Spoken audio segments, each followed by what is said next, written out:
Welcome back to Sports Talk ATL. I am Chase Earl, joined by Alex Lord and Jake Gordon. The Braves are the hottest team in baseball, but they're followed quickly by the Marlins, who they play this weekend. Critical series. The Braves really have a chance to open up this division. I mean, if they sweep them, it's 9.5 games. Fangraphs gives them a 96.4% chance of winning the division. They sweep the Marlins, that's probably up to 99.0 or 99.9. The Phillies have been the second hottest team in baseball, yet they've lost 2.5 games over the last month. It's pretty incredible. I don't know how that feels. I mean, obviously you're happy that your teams are playing well, but it's pretty incredible that they're playing that well and still are losing ground in the division because the Braves just haven't been stopped. I said it yesterday. The Braves are where winning streaks come to die, just like Baton Rouge is where dreams come to die. What are you expecting this series? It's going to be the Marlins have their top guys. They got Alcantara against Strider on Sunday. They got Yuri Perez, the stud rookie, 20 years old, unbelievable pitcher. And then they have someone with another, I forget his name, but another good pitcher. And then you got Soroka on the bump tonight for the Braves. What are you expecting this series? Can the Marlins make it? Can they take 2 out of 3? Can they win this thing? Yeah, Sandy Alcantara's had a rough year, but he usually does He's decent still against the Sandy. Braves. Yeah, He's still exactly. Sandy. I don't care. Yuri Perez is incredible. I'm actually pretty excited to watch him. The Marlins have built a really nice team. I think they're a little early. Somebody made a good. I commented on it. Somebody made a pretty good point. They're kind of like the 2017 Braves. They feel like they're just a little bit early, and I agree with that. But they're still tough. I don't think what they're doing right now is a fluke. I do think that they are probably going to regress a little bit, but they're a good team. If they take 2 or 3, I won't be too shocked. But the Braves have owned them, and if the Braves come out and swept them, I wouldn't be too shocked either. This series is a immovable object, unstoppable force. They have the best pitching in the month of June. The Braves have the best hitting and scoring in the month of June. It's going to be a battle. The advantage for them is they have their top guys. We don't really have our top horses going, and Bryce Elder and Spencer Strider, which is We have Strider going. Strider goes on Sunday. Strider goes on Sunday. Morton on Soroka and Charlie are still, I know Charlie's been our third guy, but still Elder. We would much rather have Elder up there than Soroka or Morton. And with that being said, I agree, but I'm pretty confident with Soroka on the bump. I think Soroka's going to pitch well tonight. Listen, I just think, there is a window for the Marlins to step up. With that being said, the Braves have dominated the Marlins, and every underlying metric says this Marlins team is not sustainable. I think they have a negative run differential. They're like 17-2 in 1-run games. It's crazy. I know they're having a great run and they're having a lot of fun down there, but like you said, this is where winning streaks come to die. I mean, I just saw Jazz Chisholm say something about how this is going to be a preview of the NLCS, and I think that they're getting way ahead of themselves. I think the Phillies can overtake them very easily. The Marlins may have their eyes on us, but they better be looking back at the Phillies. Yeah, the problem with that is they'll probably play us in the first round because the Braves are most likely going to win the top seed and they're going to be a wild card team. So if they win their wild card series, they're most likely to play the NLDS. So it's going to be very hard to be the National League Championship Series unless they end up with like the 5 seed and the Phillies get the 6 seed. No, it would have to be they end up with the 6 seed and the Phillies get the 5 seed, which I don't think they're trying to get the 6 seed, or which is more possible though. That's I think that's more likely than the Marlins finishing with. Or no, the Marlins would have to get the 5 seeds, Phillies get the 6 seed, and the Phillies would have to win, and then the Marlins would have to win. Otherwise, the Marlins would play the Braves. But regardless, both of those teams are good. I think they're both going to be playoff games. I know everyone thinks the Marlins are going to regress, but when you can pitch like they can, you can win a lot of games, and those guys can shut down teams at any moment.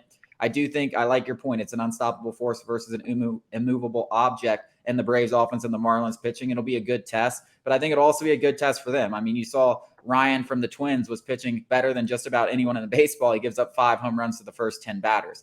I don't think the Braves offense, and we're going to see, like you said, I don't think the Braves offense is one that can be stopped. They can be slowed down.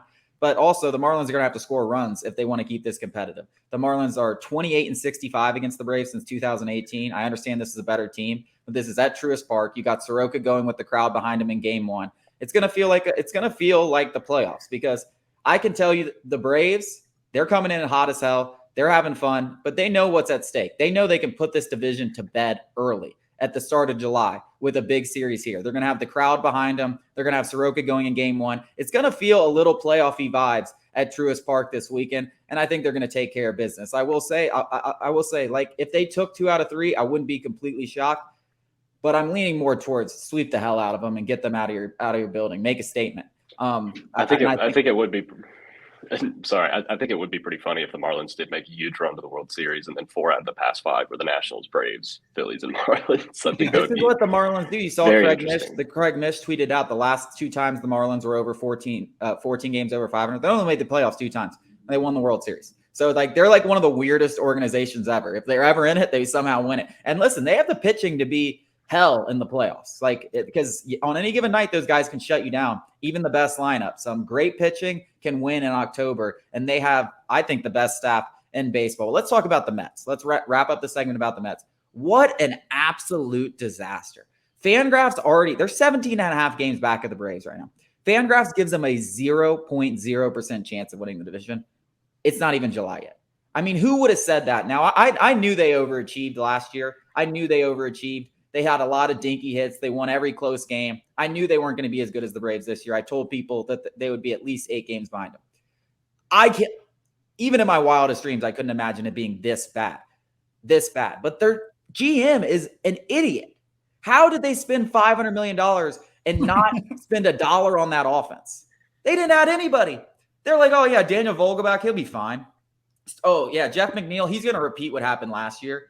Pete Alonso I think he led the league in homers. He has to do that again. It's just they didn't spend any money on getting that offense back. And then Edwin Diaz goes down, and it has just turned into a disaster. I don't know how they make the playoffs now. I mean, they're like 10 games out of the wild card. Yeah, I think it's not only a talent thing, because they still got some stars on that team. Let's not kid ourselves. And though they're underachieving, they still got guys who can get it done. I think it comes down, we talk about it constantly, at least I do, is that the difference between the Braves and the Mets organization is everybody in Atlanta loves going to Truist Park, seeing their co-workers, and they go out in the field and they want to perform for their guys, not only for themselves, but for their guys. Where it feels like the Mets are like, damn, I got to go to work today. That's a big deal over 162 games, and it's just apparent. I mean, you see it with the Padres too. There's rumors that there's turmoil in that locker room. Both teams, wildly expensive payrolls, and severely underachieving. I mean, I don't want to say, built not bought, because I know the Braves have done a little bit of buying, but it's built not bought, maybe. I don't think. I mean, I think it's an embarrassment on their GM for not adding to their lineup. I think it's an embarrassment for spending $50 million on Justin Verlander when you already have a 40-year-old making $50 million. There's obviously regression coming to at least one of those guys. I think losing Chris Bassett was a big deal. Edwin Diaz, I think when Edwin Diaz went down, I was like, this isn't even going to be close, because people talk about relievers okay, he doesn't pitch that much. He only gets 3 WAR or whatever. Relievers can help out an entire bullpen. A guy like Edwin Diaz pushing everyone back makes everyone in that bullpen better. And that was a huge loss for them. And they're screwed. I mean, they're screwed. There's no coming back from this. I don't believe. We talked about it earlier in the week, Chase, and I brought it up. How crazy is it that and now it's beginning, the Mets might actually sell at the deadline. And the only reason they're not going to, it's not because they're going to be in the hunt. I think they might. It's going to be I'm there with you now. I think they're selling. If they keep losing like this in July, they're selling. They are. If this was the NL Central, this might be different, but this division's so competitive. Yeah, and there's other teams that you didn't expect. The Diamondbacks, the Marlins, the Giants, they're all playing fantastic baseball, and the Padres could still get in the mix if they get hot. The Dodgers are playing good. The Phillies are getting hotter. There's not a lot of place for them to move. They're 9 games back. One thing that I really wanted to point out, just differences between the Braves and the Mets. It feels like every single time the Braves starting pitcher gets beat up, the offense has got his back, and vice versa. The bats don't show up to the park that day. The pitch, Colby Allard goes out and throws a gem. The bullpen's got her back. Whereas the Mets, it's the opposite. It's the pitching doesn't show up and the bats don't show up. And then they both show up and then they win. And then they don't. And then it just feels like they're never stringing together anything. They're not getting in a groove. Well, they don't have the bats. That's the problem. They don't have the bats. Their bats will show up once in a blue moon, but their lineup is terrible. And especially when they were without Pete Alonso, they didn't have a chance. They did not have a chance. This team, I think they're screwed. Coming up after the break, we're going to talk about the Braves' 3 all-star starters.